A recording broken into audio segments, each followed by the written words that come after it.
کون تھے مصعب بن عمیر؟ کون تھے عثمان غنی؟ کون تھے سعد بن ابی وقاص؟ قریش کے اعلیٰ گھرانوں کے چشم و چراغ نوجوان، وہ آ رہے ہیں محمد کے ہاتھ پر بیعت کر رہے ہیں، اسلام لا رہے ہیں صلی اللہ علیہ وسلم۔ انہوں نے دیکھا یہ ہمارے غلاموں میں بھی یہ آگ پھیل گئی، یہ تو سمجھیے کہ بارود کے اندر آگ لگ رہی ہے۔ یہ ابھی تک تو قانے تھے جو ظلم ہم کر رہے تھے اس پر، لیکن ان کے اندر اگر یہ ایمان اور اسلام کی دعوت اور تحریک ان میں پھیل گئی تو ہمارا اقتدار اور ہمارا یہ پورا نظام جو ہے یہ چوپٹ ہو جائے گا۔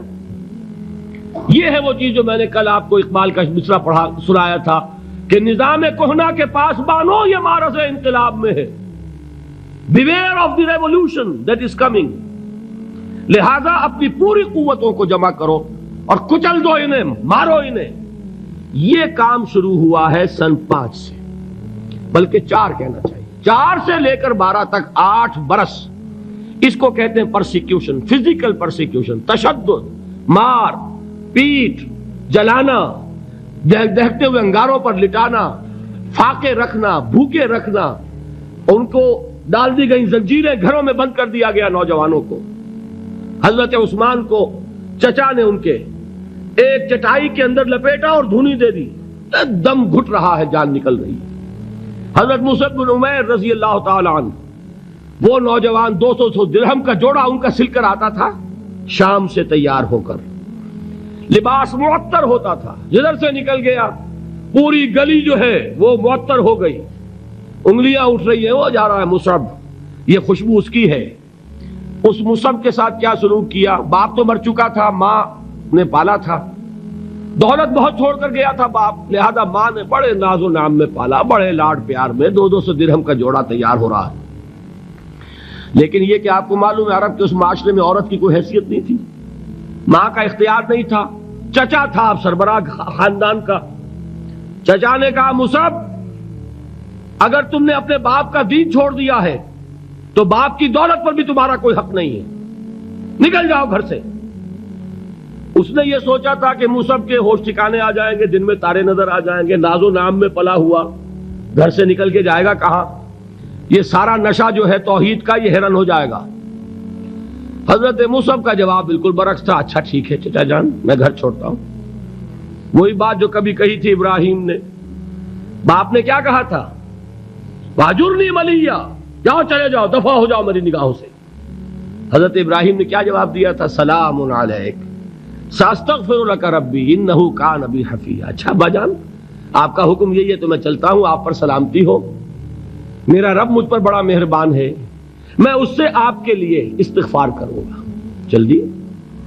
یہی جو ہے حضرت ابراہیمی کی نسل ہے نا قریش۔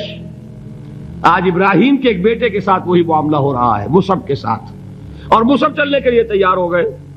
چچا نے سوچا، میں سمجھتا تھا کہ ہوش ٹھکانے آ جائیں گے، یہ تو تیار ہو گیا نکلنے کے لیے۔ غصے میں آ کے اگلی بات کہی، یہ کپڑے جو پہنے ہوئے تم نے یہ بھی اسی مشرک باپ کی کمائی کے ہیں، اتارو ان کو۔ وہی کپڑے اتارے، مادر زاد برہنہ گھر سے نکالے گئے، ماں کے پاس پہنچے، ماں نے آنکھوں پر ہاتھ رکھے۔ مصعب کیا ہوا کہ ماں سے کہتے ہیں کہ ماں میں موحد ہو گیا ہوں، اور وہاں سے گئے پھر حضور کی خدمت میں، کپڑے کہیں سے مانگے ہوں گے۔ یہ مصعب ہیں 200 درہم کا جوڑا پہننے والے۔ جب حضور پر مدینے کے 12 افراد ایمان لائے تھے، بیعت عقبہ اولیٰ ہوئی، انہوں نے کہا کہ حضور ہمیں کوئی شخص اپنا ایسا شاگرد دیجئے جو ہمیں قرآن پڑھا سکے۔ حضور نے حکم دیا مصعب جاؤ، اب مدینے جاؤ، یثرب جاؤ، یثرب والوں کو قرآن پڑھاؤ، انہیں تبلیغ کرو۔ مصعب گئے ہیں وہاں، 1 سال کی کمائی 75 افراد لا کر حضور کے جھولی میں اگلے سال ڈال دیے کہ حضور یہ میری 1 سال کی کمائی ہے۔ 72 مرد 3 عورتیں، انہوں نے وہ بیعت کی تھی، بیعت عقبہ ثانیہ، جس کے الفاظ کل میں نے آپ کو سنائے تھے۔ بایعنا رسول اللہ صلی اللہ علیہ وسلم علی السمع والطاعۃ فی العسر والیسر والمنشۃ والمکرہ وعلی اثرۃ علینا وعلی لا ننازع الامر اہلہ وعلی ان نقول بالحق اینما کنا لا نخاف فی اللہ لومۃ لائم۔ یہ 72 مرد تھے مدینے کے جنہوں نے یہ بیعت کی۔ پھر انہوں نے ریکویسٹ کی کہ حضور اب آپ ہمارے ہاں تشریف لائیے، ہم اگر یہ مکے والے وہاں حملہ کریں گے تو ہم آپ کی حفاظت کریں گے جیسے کہ اپنے اہل و عیال کی کرتے ہیں۔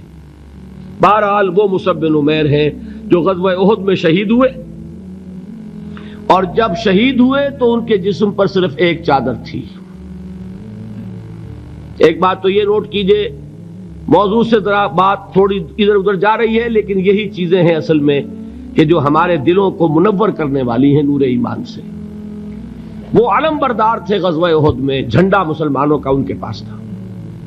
ایک ہاتھ پر، ایک شانے پر وار پڑا، ہاتھ کٹ گیا، دوسرے سے تھاما، دوسرے پہ کٹ گیا، اب دونوں حصوں کے بچے ہوئے ٹکڑوں سے جھنڈے کو تھاما، گرنے نہیں دیا، یہاں تک کہ شہید ہو گئے۔ گرے ہیں تو جھنڈا گرا ہے۔ شکل میں حضور سے بہت مشابہ تھے، خبر اڑ گئی کہ محمد شہید ہو گئے صلی اللہ علیہ وسلم۔ یہ مصعب بن عمیر کا واقعہ ہے۔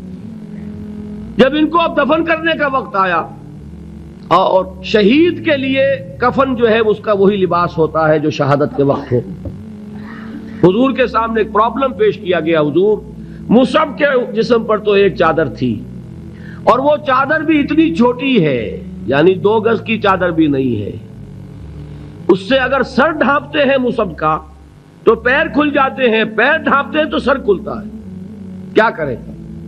حضور نے فرمایا سر ڈھانپ دو چادر سے اور پیروں پر گھاس ڈال دو۔ یہ آخری لباس ہے جو محمد کے اس دیوانے کو اس دنیا سے رخصت ہوتے ہوئے ملا ہے، جس کا 200 درہم کا جوڑا چلتا تھا۔ یہ ہے صبر۔ برداشت کیا کہ نہیں کیا؟